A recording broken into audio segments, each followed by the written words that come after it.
E3 2011. Hey everybody, welcome to the 2011 E3 demo of Terra. My name is Sam Kim. I'm the producer for Terra, and with me is Stefan Ramirez, the associate producer. Hello everybody. So, what is Terra? Well, we've really been touting Terra as the first true action MMO that has all the depth of an MMO, but the gratification of an action console game. So what does that mean? It means that players are going to have to actively aim to strike, move, dodge, and do a lot of the things that they would normally do in an action console game, but do it in the world of an MMO. What it really means is Terra breaks free of the traditional mold of combat in MMOs, no more hidden dice rolls, no more auto-target, and takes the action, puts it in the hands of the players. But before we get into all of that, we actually been focused on talking about our never-before-seen groundbreaking feature of Terra, the political system. If we were to try to talk about all of the features of the political system today, we'd be here for a while. So what we're going to do is focus on two major pieces. Players' rise to power. What does a player have to do to get power? And then the player's reign of power. What can I do with the power once I get it? All right, so let's start with a player's rise to power. Now, there's basically two ways to get into political office. One, through the popular vote, or two, through PvP in the battlegrounds. Now, either way you decide to do it, you'll need to be a player that's max level and has a good amount of, power and influence. It takes work, it takes effort, and every great candidate needs a great committee. In Terra, that's your guild, backing you up, running your campaign, and doing everything at their disposal to get you elected. So what does it take to get votes? Well, you have to win the hearts and minds of the players. And off the top of my head, what can you do? Hit the forums, get in game, get the word out. Maybe create a website with your political campaign, your platform. You could even create a YouTube channel, market yourself.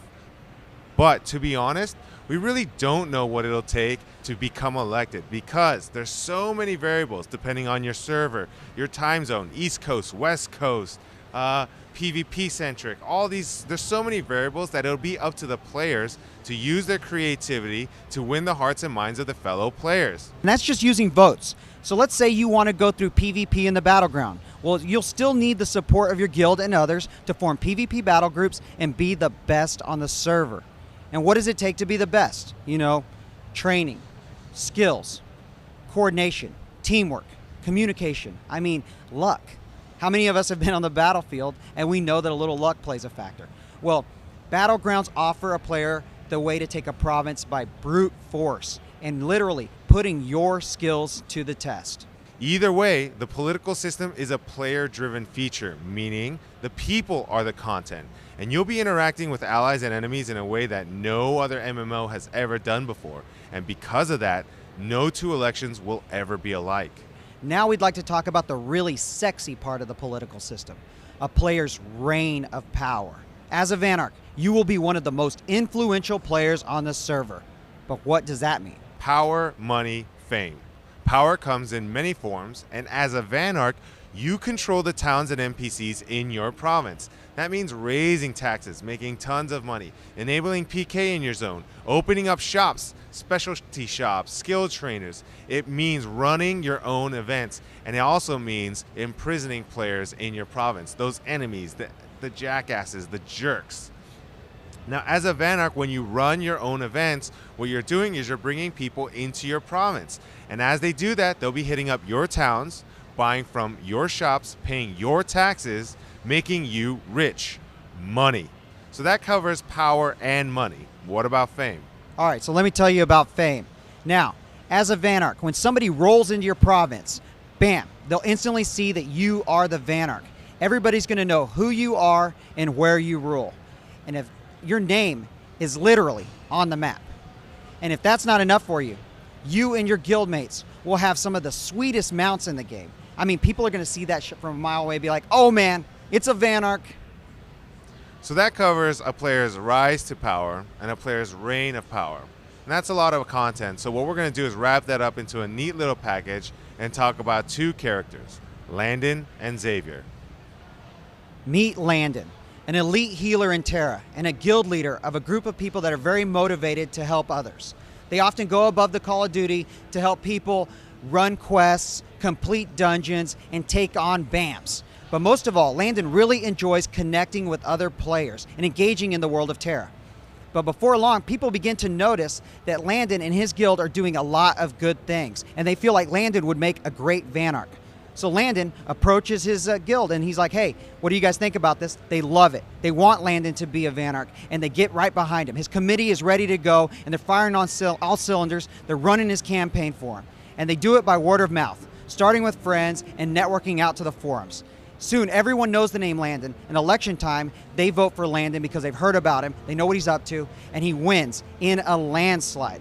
And he didn't even do any of those cheap tricks that Sam was talking about earlier. He didn't buy votes. He did it the honest, good, and hard way and became the Vanarch of Arcadia. So, Landon the good guy, what does he do when he gets in office? He gives back to the people. He immediately lowers taxes in the province. He starts to open up specialty shops. He enables skill trainers. People are coming to Arcadia. It's thriving. And he grabs those jerks, those bad apples, and throws them in jail. And overall, Arcadia is a well-oiled machine. So that's Landon the goody two-shoes. Let's talk about Xavier the fun guy. So from the very beginning, Xavier's all about being the best, having the best, doing the best. And because of that, he reaches the top, I mean the pinnacle of might and skill, and he has a crew that does the same. Thing is, he knows he's not exactly the most popular guy on the server, so he figures Battlegrounds is his best shot to becoming a Vanarch. So what does he do?